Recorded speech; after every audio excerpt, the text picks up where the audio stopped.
Hello everyone, good morning सभी को। आज हम डिस्कस करेंगे सीओपीडी के बारे में। सीओपीडी एक बहुत इंपॉर्टेंट टॉपिक है। सीओपीडी का मतलब होता है क्रॉनिक ऑब्स्ट्रक्टिव पल्मोनरी डिजीज। इसी का दूसरा नाम होता है chronic obstructive air flow limitation disease, COLD या COPD, दोनों इसी के नाम हैं। हम देखें सीओपीडी जो है वो ग्रुप ऑफ डिजीज होती है। कुछ बीमारियां मिलकर सीओपीडी का फॉर्मेशन करते हैं। तो बेसिकली हम देखें कि लंग्स की जो डिजीज होती है वो दो प्रकार की होती है। पहली जो बीमारी होती है उसको हम बोलते हैं ऑब्स्ट्रक्टिव डिजीज, और दूसरी जो बीमारी होती है उसको हम बोलते हैं रेस्ट्रिक्टिव डिजीज। जो ऑब्स्ट्रक्टिव डिजीज है इसमें क्या होता है कि पेशेंट सांस तो नॉर्मली ले सकता है, लेकिन जो छोड़ने की जो बात है ना, जो एक्सपीरेशन है, एक्सलेशन जो है वो अफेक्ट होने वाला है किसी भी पेशेंट में, जो जिसमें क्या होने वाला है, ऑब्स्ट्रक्टिव डिजीज होने वाला है। तो क्या होगा इसमें ऑब्स्ट्रक्शन होगा। ऑब्स्ट्रक्शन की वजह से एक्सलेशन या आउटफ्लो ऑफ एयर अफेक्ट होने वाला है, और लंग्स का जो ऑब्स्ट्रक्टिव जो लंग्स डिजीज है ये हमें देखने को मिलती है। तो इसकी वजह से जो कार्बन डाइऑक्साइड का जो इलिमिनेशन है ना, कार्बन डाइऑक्साइड जो है वो इलिमिनेशन नॉर्मली नहीं हो पाता है। इसको हम बोलते हैं ऑब्स्ट्रक्टिव डिजीज। दूसरी डिजीज है रेस्ट्रिक्टिव डिजीज। रेस्ट्रिक्टिव डिजीज में क्या होता है कि इनफ्लो ऑफ एयर, मतलब इंस्पिरेशन की जो प्रोसेस है ये अफेक्ट होती है, ऐसा हमें समझना है। तो रेस्ट्रिक्टिव में हमें देखने को मिला इनफ्लो ऑफ एयर अफेक्ट हुआ, जिसमें रेस्ट्रिक्शन हुआ लंग्स की डिजीज का, और जिसमें SpO2 डिक्रीज हुई और इनहेलेशन डिक्रीज हुई। ऐसा समझो ये हमारा ट्रेकिया है या जो भी रेस्पिरेटरी ट्रैक्ट है, ऐसा समझो कि ये ऐसा कोई ल्यूमन है। इस ल्यूमन में अगर ऐसा होता है, ऐसा समझ रहे हो ना, ऐसा होता है तो ऑक्सीजन तो नॉर्मली जा जाएगी, क्योंकि नीचे की साइड में क्या है, खुला हुआ है एयरवे, और ऊपर की साइड में क्या है, कंस्ट्रक्टेड है। ऐसा हम समझ सकते हैं इसको, ऐसा है। लेकिन दूसरा अब ऐसा है तो क्या होगा, सांस तो ले रहा है लेकिन कार्बन डाइऑक्साइड छोड़ नहीं पा रहा, ऐसा करके देखेंगे। तो ये तो है ऑब्स्ट्रक्टिव। दूसरा अगर ऐसे उल्टा हो जाए ऐसे, तो इसमें क्या है कि सांस लेने में तो दिक्कत हो रही है लेकिन सांस छोड़ने में दिक्कत नहीं हो रही, क्योंकि लोअर जो रेस्पिरेटरी ट्रैक्ट है वो तो क्या है, कंस्ट्रक्टेड है, ऑब्स्ट्रक्टेड है, और जो अपर रेस्पिरेटरी ट्रैक्ट है वो ओपन है क्लियरली। तो ऐसा ही हम समझेंगे कि किसी पेशेंट में जिसमें ऑब्स्ट्रक्शन हुआ है उसमें कार्बन डाइऑक्साइड बाहर नहीं निकल पाती है, और जिसमें रेस्ट्रिक्टिव डिजीज है उसमें ऑक्सीजन अंदर नहीं जा पा रही है। ये दो चीजें हमें देखने को मिली लंग्स डिजीज में। तो एग्जाम्पल जो है किसका, ऑब्स्ट्रक्टिव डिजीज का, तो क्रोनिक ब्रोंकाइटिस, ये सीओपीडी में होने वाली डिजीज है। हम एम्फाइसीमा है ना, क्रोनिक ब्रोंकाइटिस को हम इसमें इन्वॉल्व कर सकते हैं, एम्फाइसीमा में इन्वॉल्व कर सकते हैं, है ना, ब्रोंकियोक्टेसिस, ये जो कंडीशंस हैं इनमें हम इन्वॉल्व कर सकते हैं। अस्थमा भी इसका होता है, ऑब्स्ट्रक्टिव होता है, लेकिन अस्थमा को हम बेसिकली करते नहीं है, ठीक है। तो इसमें हम लोग देखें कि जो सीओपीडी है ये लंग्स की एक क्रोनिक प्रोग्रेसिव इरिवर्सिबल ऑब्स्ट्रक्शन है। क्या है, क्रोनिक है, प्रोग्रेसिव है, इरिवर्सिबल, दोबारा ठीक नहीं होने वाली ऑब्स्ट्रक्शन, किसमें, एयर में, और स्पेशली किसमें, आउटफ्लो ऑफ एयर, ये अफेक्ट होने वाला है। तो क्लिनिकल जो सिग्निफिकेंस देखने को हमें मिलेगा कि रेस्पिरेशन अफेक्ट होगा, डिफिकल्टी होगी, है ना, जो वेंटिलेशन है, डिफ्यूजन और वेंटिलेशन के जो सिस्टम है ये अफेक्ट हो रहा है, डिक्रीज हो रहा है, SpO2 डिक्रीज होगी, CO2 इंक्रीज होगी, रेस्पिरेटरी फेल्योर होगा, और हमें देखने को मिलेगा क्या, right ventricular hypertrophy, right ventricular failure, spontaneous pneumothorax, acid base imbalance. तो ये चीजें हमें देखने को मिलेगी। और हम एक ही बात करें तो कोर पल्मोनल हमें देखने को मिलता है किसमें, COPD में, राइट, ऐसा हम देख रहे हैं।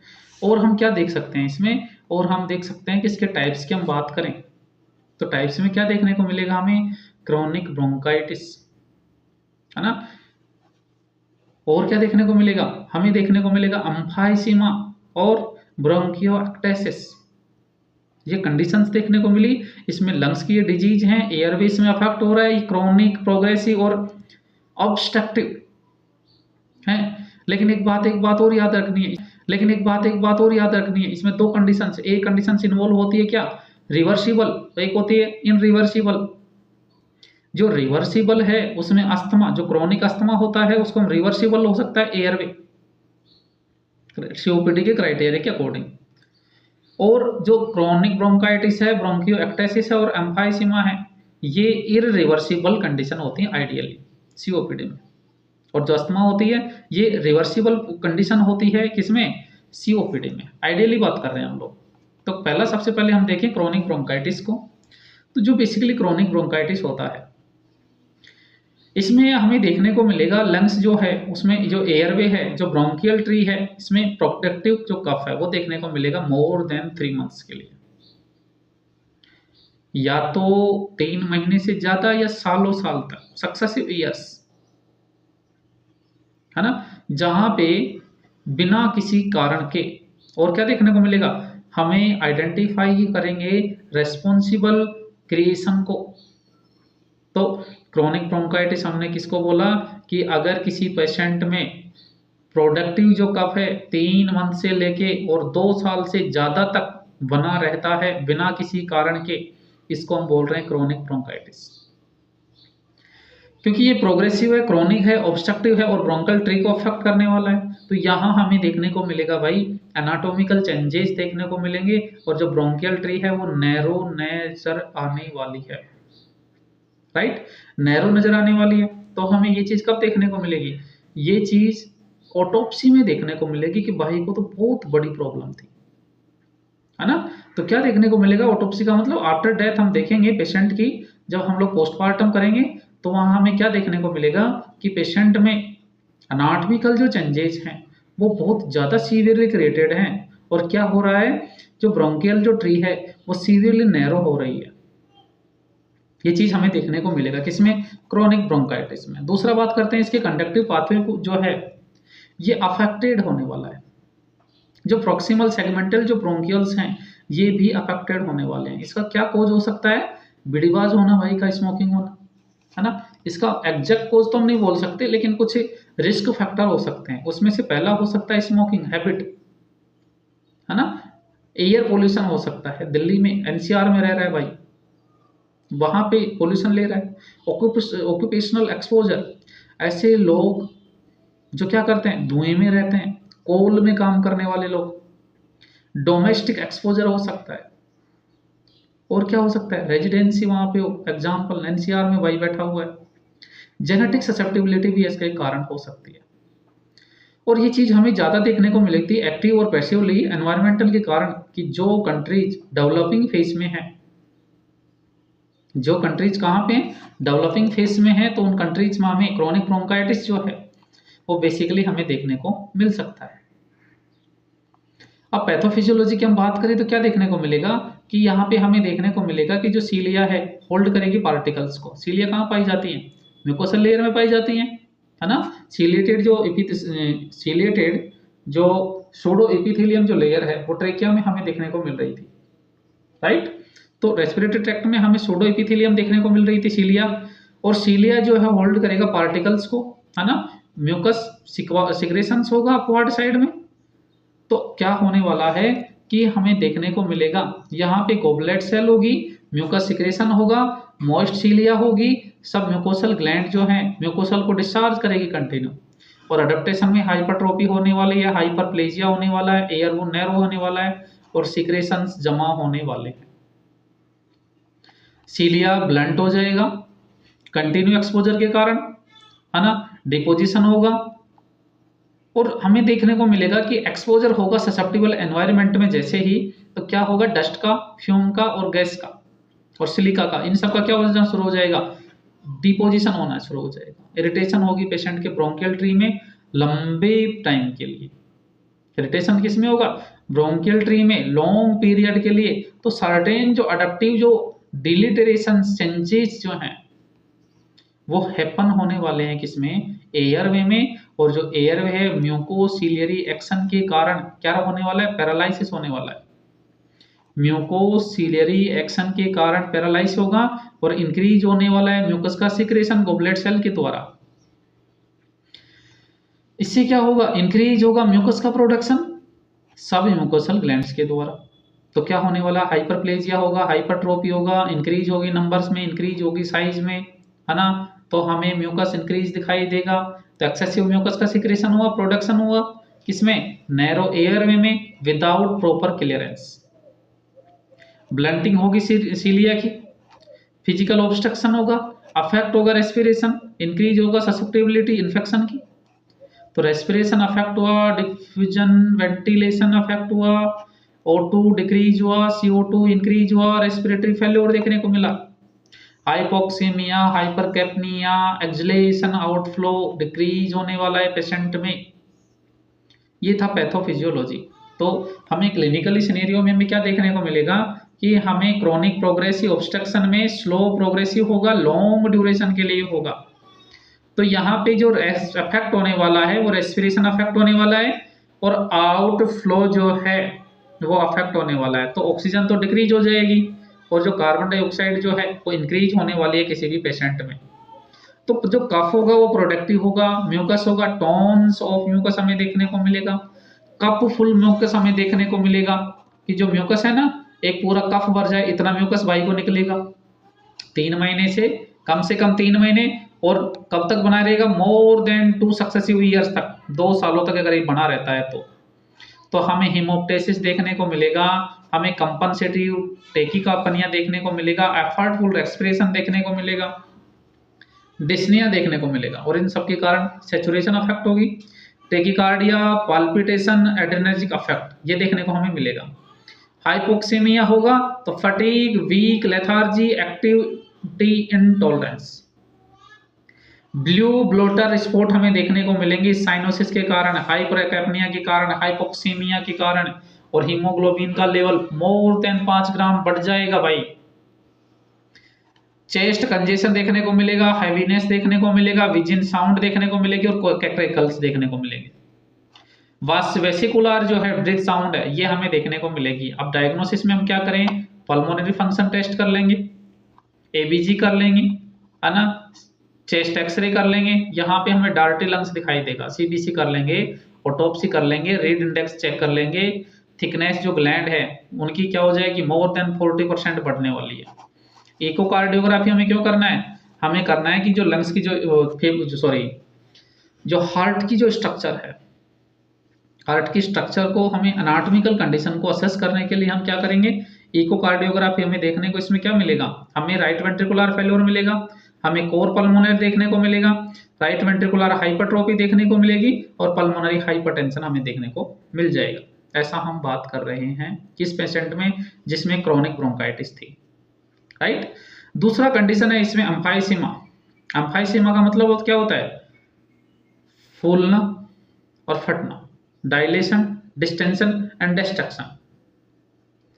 समझ रहे हो बात को, डायलेट होना लंग्स का, एल्वेलाइज का, डिस्टेंड होना एल्वेलाइज का और डिस्ट्रक्शन होना एल्वेलाइज का। किसमें देखने को मिलेगा, हमें एम्फाइसीमा में देखने को मिलेगा।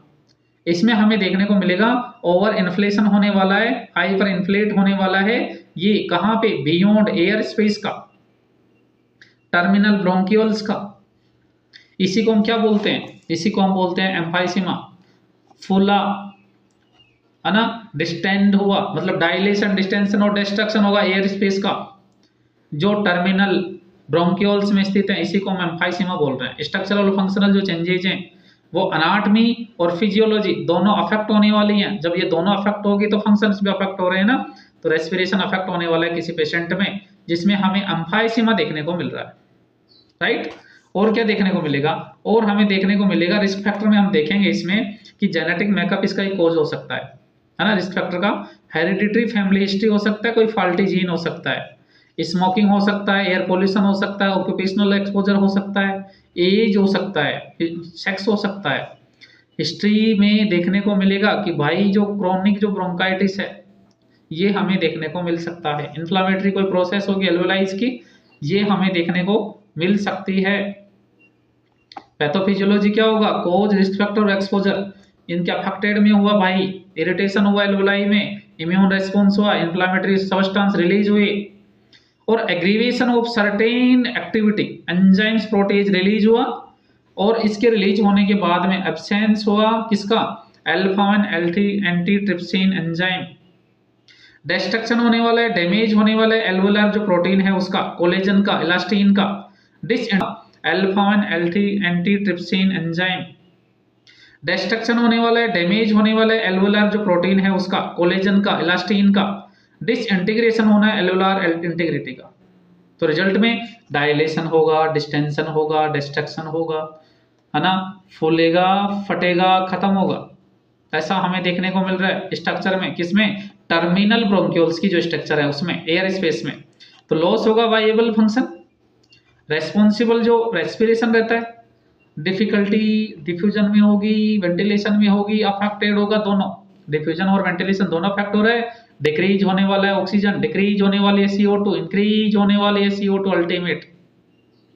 तो आउटकम में हमें क्या देखने को मिलेगा कि ऑक्सीजन तो धीरे धीरे कम हो जाएगी और कार्बन डाइऑक्साइड धीरे धीरे बढ़ जाएगी। ऐसा हमें देखने को मिलने वाला है इस पेशेंट में।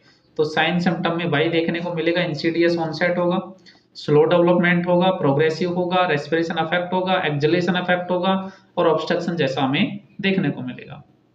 शुरुआत में हमें क्या देखने को मिलता है, एक्सर्शन पे देखने को मिलेगा एक्टिविटी, इनिशियल में एक्टिविटी हमें अफेक्ट होगी, एक्टिविटी जो डेली लिविंग होती है वो अफेक्ट होगी, रेस्ट अफेक्ट होने वाला है। अब पिंक पफर हमें देखने को मिलता है, क्या देखने को मिलता है, रेड फिश देखने को मिलेगा या पिंक पफर हमें देखने को इस पेशेंट में देखने को मिलेगा। बैरल चेस्ट हमें देखने को मिलेगा, विजिंग साउंड, क्रेकल्स हमें देखने को मिलेगी, क्लबिंग ऑफ फिंगर्स हमें देखने को मिलेगा। ठीक है, वेट लॉस होने वाला है, रेस्पिरेशन फेल्योर होने वाली है, एसिड बेस में इम्बैलेंस होगा, स्पॉन्टेनियस न्यूमोथोरेक्स होगा, right ventricular hypertrophy, right ventricular failure, cor, pulmonale, ये चीजें हमें देखने को मिलने वाली हैं किस पेशेंट में, जिस पेशेंट में ऐसा होने वाला है। एम्फाइसेमा जिसमें होगा तो प्रेजेंट होगा सिस्टमिक कंजेशन, सिस्टमिक कंजेशन।